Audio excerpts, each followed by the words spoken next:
L'actu débat. Julien Viger, bonjour. Bonjour Olivier, bonjour à toutes et à tous. Tu es le directeur de VO2X, société d'édition de radio et de podcast pour les entreprises.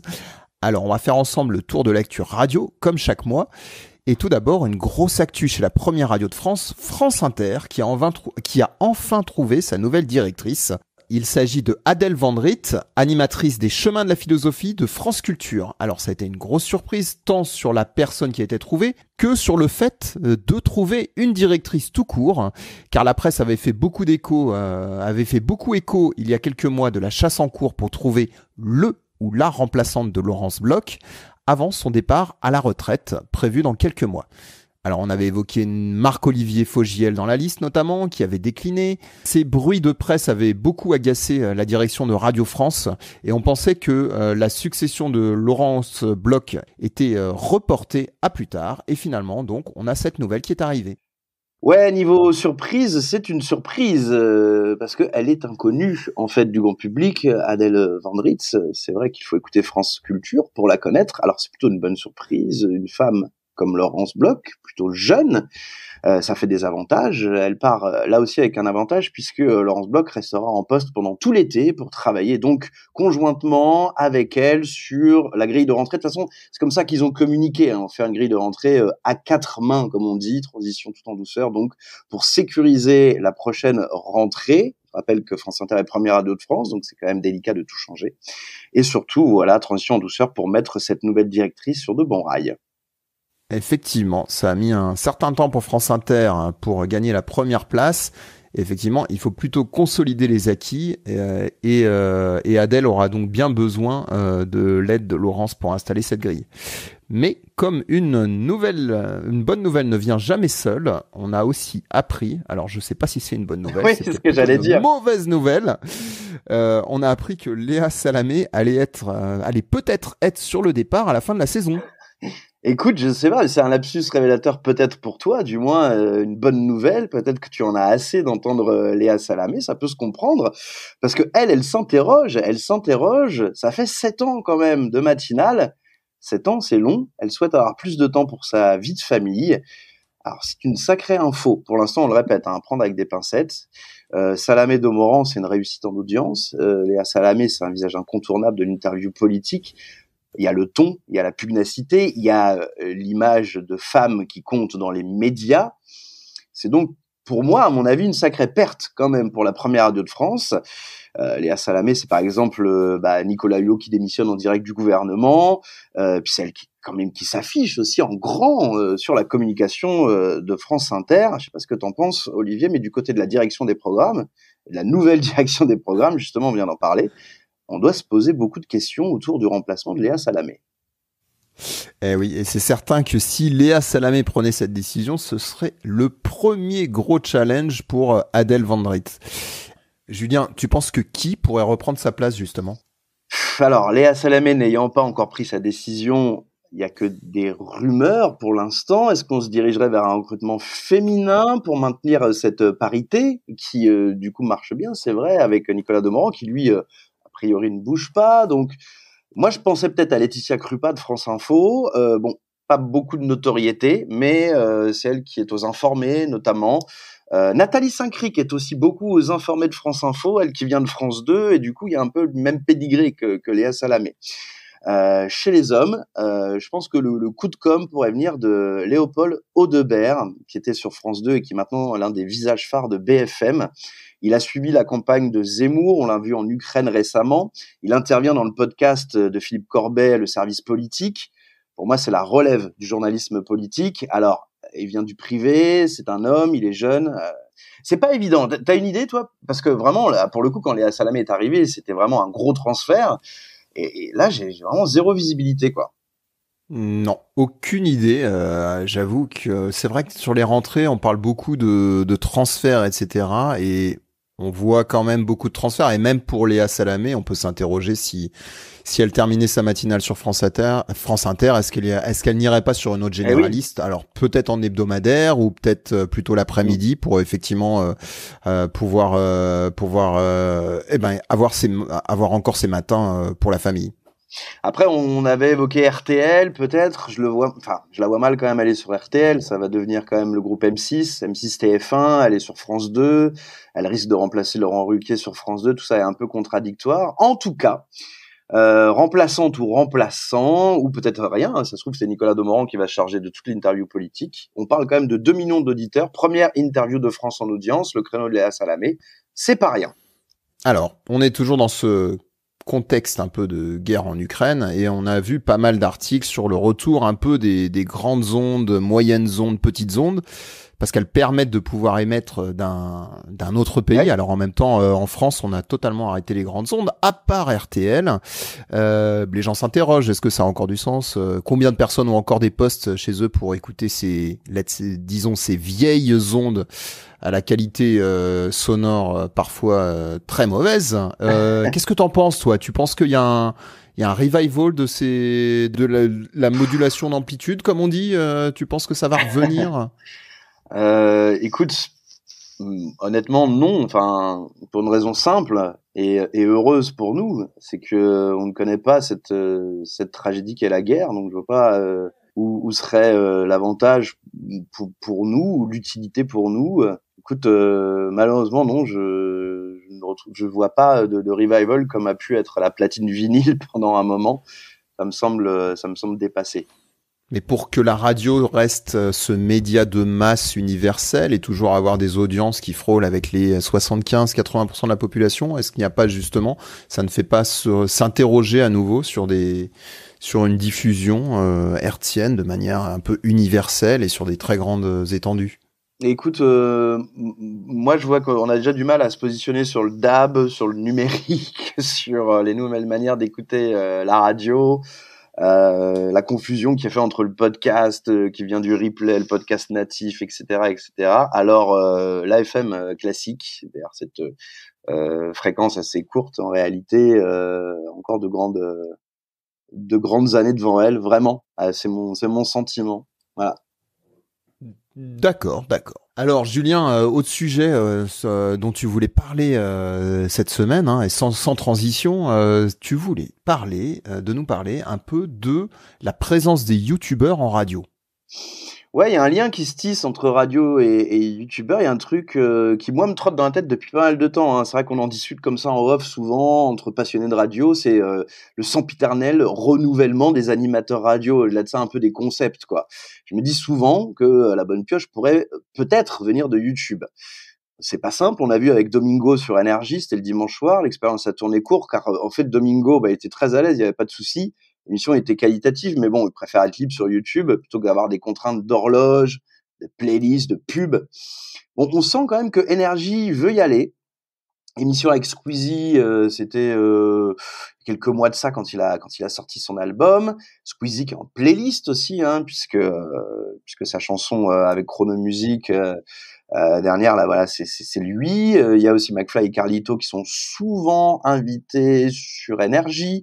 On les a vus faire des émissions à droite à gauche aussi. Ils sont en playlist également. J'ai découvert ça l'autre jour. J'étais un peu surpris d'ailleurs parce que bon, la musique de McFly et Carlito, c'est quand même pas terrible, on va pas se mentir. Enfin, c'est pas non plus des gros hits et pourtant ça passe en playlist. Ils ont une web radio. Du coup sur laquelle on peut trouver, je crois, leurs choix musicaux et puis certainement des sketchs, des pastilles YouTube.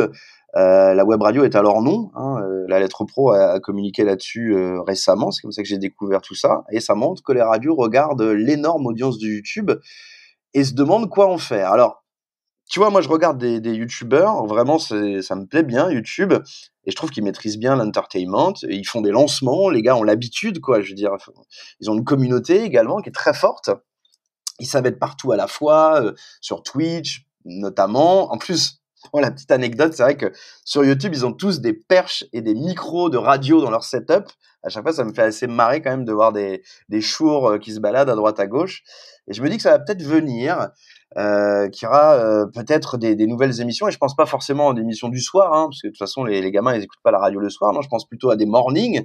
Tu vois, je me dis qu'un jeune de 20 ans aujourd'hui qui regarde beaucoup YouTube, dans 2-3 ans, il ira bosser en voiture le matin, et la suite de D-Fool, c'est peut-être les Michou, les Inoxtag, etc. C'est les youtubeurs qui font de l'audience aujourd'hui. Je pense qu'on en reparlera en tout cas. Bon, on verra si l'avenir te donne raison, cher Julien. Dans le reste de l'actu, on a annoncé ce mois-ci que Digital Radio UK allait fusionner avec Radio Player UK. Ça veut dire que le bureau qui fait la promotion du DAB+, au Royaume-Uni sera aussi l'organisme en charge du player radio officiel sur IP. Alors c'est une belle convergence sur le numérique multi-support. On n'oppose plus l'IP à l'hertzien, ce qui au passage n'a jamais été le cas au Royaume-Uni. L'industrie a toujours travaillé main dans la main sur les différents cadeaux numériques. Bon, c'est pas vraiment comme la France. Hein. Du moins, ça a l'air plus stable là-bas. Chez nous, c'est encore un autre débat, ça c'est sûr. Bon, ça s'est amélioré. Maintenant, les gens oui. soyons honnêtes. Dans le numérique aussi. Soyons honnêtes. Non, c'est plus on en parlait tout à l'heure avec les grandes ondes, c'est plus la compréhension du grand public, ça reste quand même un mystère. Pour plein de gens, tout ça est encore relativement flou. Dans l'actu, Olivier, j'ai aussi noté l'arrivée de Philippe Manœuvre. Pardon, j'ai essayé de l'imiter. Bon, écoute, c'est comme ça. Pas mal. Philippe Manœuvre en hebdomadaire sur RFM. Constance Becquet, dans notre épisode d'ailleurs du mois dernier, soulignait que RFM investissait toujours plus en fait sur les contenus pour se différencier notamment des plateformes de streaming. Et voilà, c'est une preuve, une fois de plus, ici avec cette nouvelle émission qui aura lieu le jeudi soir et à n'en pas douter qui parlera de rock, on imagine. En effet. Je vois pas trop de quoi d'autre il pourrait parler, je t'avoue. Ah bah non, c'est quand même son truc. Mais il y a du bon rock hein, sur RFM, les Eagles, tout ça y va quoi. Ouais, j'adore. Oui, mais je sais que t'adores. Un petit rappel aussi sur les salons radio qui reviennent en grande pompe dans les prochains mois. Alors tout d'abord les Radio Days Europe à Malmö en Suède du 15 au 17 mai et dont les ondes Vocast est partenaire. Et 2 semaines plus tard, les 2 et 3 juin, c'est le grand retour du fameux salon de la radio à Paris qui depuis s'est renommé Paris Radio Show. C'est aussi dans un nouveau lieu, ça s'appelle la Scène Musicale, c'est à Boulogne-Billancourt. L'événement est toujours gratuit pour les pros et on a très hâte d'y revoir toute la petite communauté de la radio en France.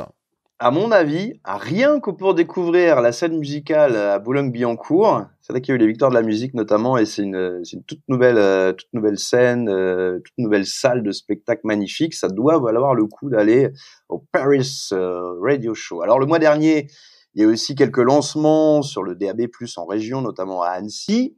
Et puis aussi à Paris, TDF a installé une nouvelle antenne au sommet de la Tour Eiffel, ça a beaucoup fait parler. La Tour Eiffel qui gagne quand même 6 mètres de hauteur. Donc l'antenne a été déposée en hélicoptère, évidemment, hein, pas de grue aussi grande que ça. Elle va notamment servir à diffuser donc le fameux DAB+. Enfin, petite info sur ce livre qui est paru, Micro-souvenir de Rémi Jounin. Rémi a 40 ans de carrière dans la radio, devant le micro et derrière. Il est passé sur RTL, Europe 1, Europe 2, Chérie FM, Radio Classique, Rire et Chanson, etc., etc. Il détaille dans ce livre 40 ans de souvenirs, la radio de l'intérieur, toujours beaucoup de plaisir à lire ce genre de témoignages. Donc on vous invite à aller le lire. Et la radio de l'intérieur, c'est aussi parfois à l'intérieur des magasins. Et on accueille Rémi Bertolon pour en parler. Salut Rémi. Salut Olivier, salut tout le monde.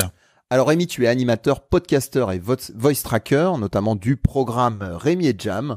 Et comme chaque mois, tu vas nous parler d'un sujet de ton choix. Donc cette fois-ci, la radio dans les magasins. Ouais, exactement Olivier. Alors j'ai eu l'idée de parler avec toi des radios diffusées dans les magasins. Déjà parce que il me semble que c'est de plus en plus rare. Et surtout, je me suis trouvé dans une situation exceptionnelle. Il y a quelques jours, j'entre dans un lieu de shopping plutôt banal, un centre commercial pour faire mes courses.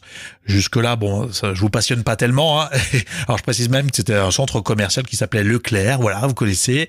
Je commence à peine mes emplettes et j'entends le jingle de la radio. Et pour la première fois, c'était une web radio et le centre Leclerc diffusait une web radio bien connue par les passionnés et professionnels de la radio. C'était Fréquence 3. Et oui, Leclerc diffusait Fréquence 3. Je trouvais ça original. Et d'ailleurs, le lendemain, j'en ai profité pour réécouter cette web radio, ma foi, fort sympathique. Alors, c'est vrai que l'avantage majeur pour un centre commercial, c'est d'avoir un flux musical comme Fréquence 3 en non-stop. Il y a pas de publicité, donc pas de concurrents, ni de marques citées. Au rayon des web radios qui sont diffusées par les magasins, Fréquence 3 pour moi c'était vraiment la première fois que j'entendais une telle marque de radio digitale. J'ai pu entendre aussi à plusieurs reprises le bouquet Hot Mix qui était bien repris à un moment donné. Mais ça reste rare. Alors qu'il y a quelques années, les radios grand public dans les magasins, c'était le Saint Graal. Quand vous travailliez dans une radio et qu'elle était diffusée dans un magasin, ça faisait vraiment concret, ça faisait populaire.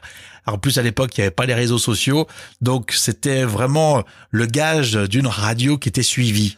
Alors Rémi, est-ce que les radios qu'on écoute dans les centres commerciaux font plus d'audience ? Alors ça, c'est une bonne question. J'ai justement eu cette réflexion l'été dernier sur 2 de mes zones de diffusion. En plus, des régions très différentes les unes des autres, avec notamment une radio qui cartonnait et qui cartonne encore auprès des commerçants. Mais vraiment, en plus, cette radio était fortement inspirée de sa première concurrente, donc c'est pour dire. En plus, elle n'était pas membre des Indes radios, donc ne diffuse quasiment aucune publicité. L'avantage certain pour un commerçant. Donc on se demandait vraiment si ça allait marcher, est-ce que c'était le reflet de ce que voulaient les auditeurs, est-ce qu'elle allait prendre des parts de marché. Et il s'avère qu'en fait, d'après les derniers médias locaux, elle n'est pas du tout sortie des radars. C'est une radio certainement qui est un petit peu écoutée, mais en tout cas vis-à-vis de Médiamétrie, c'était pas significatif du tout. Et puis la deuxième radio sur une zone plus urbaine, repris également par les commerces de proximité, le résultat reste identique. Elle n'apparaît pas, ou très peu, sur les audiences Médiamétrie. Alors c'est sûr, pour les équipes, entendre sa radio dans les commerces, c'est valorisant. Pour l'antenne aussi, pour les forces commerciales, c'est fédérateur.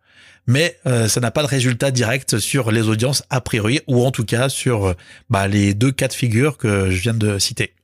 Et pour un magasin, c'est gratuit de diffuser la radio ? Alors ça aussi, c'est une bonne question. Et alors, je vais l'avouer, j'ai fait une petite recherche pour ça. C'est typique les questions qu'on peut te poser assez facilement quand on sait quand tu bosses dans la radio, que tu es passionné de radio. Mais en fait, ça t'intéresse pas tout de suite au premier degré. Mais bon, j'ai fait ma petite recherche et effectivement, les magasins doivent payer les droits SACEM. Alors pour les chiffres 2021, la grille 2022 va bientôt sortir, mais c'est pas le cas. Pour les commerces de détail, c'est par nombre de salariés. Si vous êtes 2 salariés, par exemple, ça vous coûte un peu moins de 180 € à l'année. Les salons de coiffure, c'est un tarif différent. Ça dépend des appareils, suivant la radio que vous utilisez, s'il y a des enceintes, etc. Faut compter à peu près 130 €. Et puis pour les bars et les restaurants, c'est beaucoup plus cher. Il y a une grille tarifaire extrêmement compliquée. On est en France, on fait jamais très simple. Alors c'est rigolo de se dire que la radio paye la SACEM et puis ensuite le diffuseur, le commerce paye aussi la SACEM. Alors c'est pour chambrer, mais en fait on est évidemment fiers de nos artistes et il faut rémunérer la SACEM, c'est évident. Merci Rémi, on espère te retrouver le mois prochain avec ta petite salade dans ta cuisine. Je t'en prie Olivier, merci. Des ondes Vocast.